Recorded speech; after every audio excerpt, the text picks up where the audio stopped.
Peggy 18. People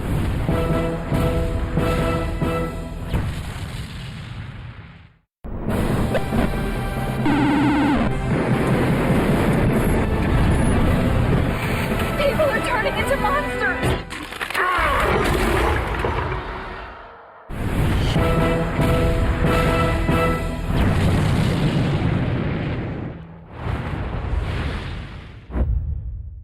It was in 1991 that we created Duke Nukem and released it to the world as a side-scroller, and it was a huge hit. Our inspiration back then was comic books because we always felt like if you focus on the character, there's no end of stories. Duke does it his way, and his way is very entertaining. It's a wild thing. The original name for the game was actually called Heavy Metal, and the idea was to have sort of an anti-hero who was very much sort of a renegade in society and sort of, an ex-military guy who went rogue. When the original Duke got started, it was myself, Alan Blum, and another programmer, Todd Repogel. Todd Repogel and I went to school together. We grew up together in Santa Cruz. He started making side-scrollers and stuff.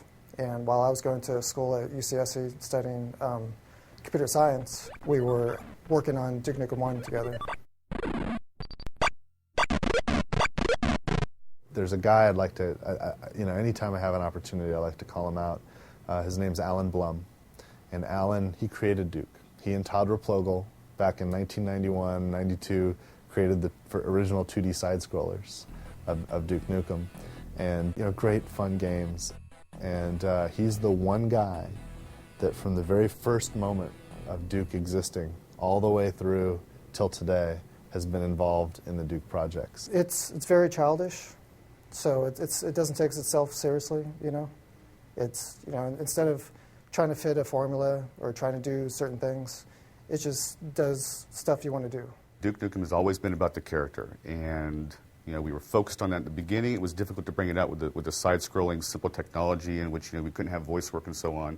Actually, the voice started with Duke Nukem 2. At the opening cinematic, he says, "I'm back." Todd Repogel, the original Duke Nukem programmer, came to me and just asked about doing a voice because he wanted Duke Nukem to sound like, at least then anyway, sounded like a cross between McBain and Arnold Schwarzenegger. Those were my instructions, and I just said 2 words. I said, "I'm back." I'm back.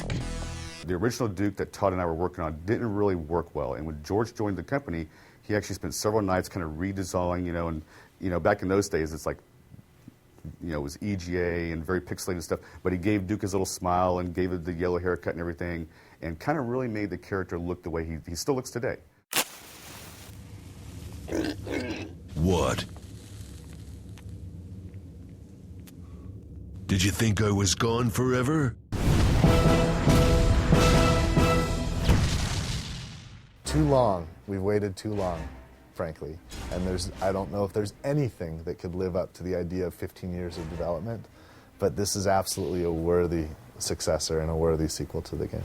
I think that this is what fans have wanted to come out, and it's finally come out. I can't be more excited. If you're a Duke fan, and especially you're one of the fans that hang out on the 3D Realms forums for all that time, refusing to give up, refusing to, give in to the naysayers or whatnot, you're going to have a blast with this because it is a hell of a lot of fun.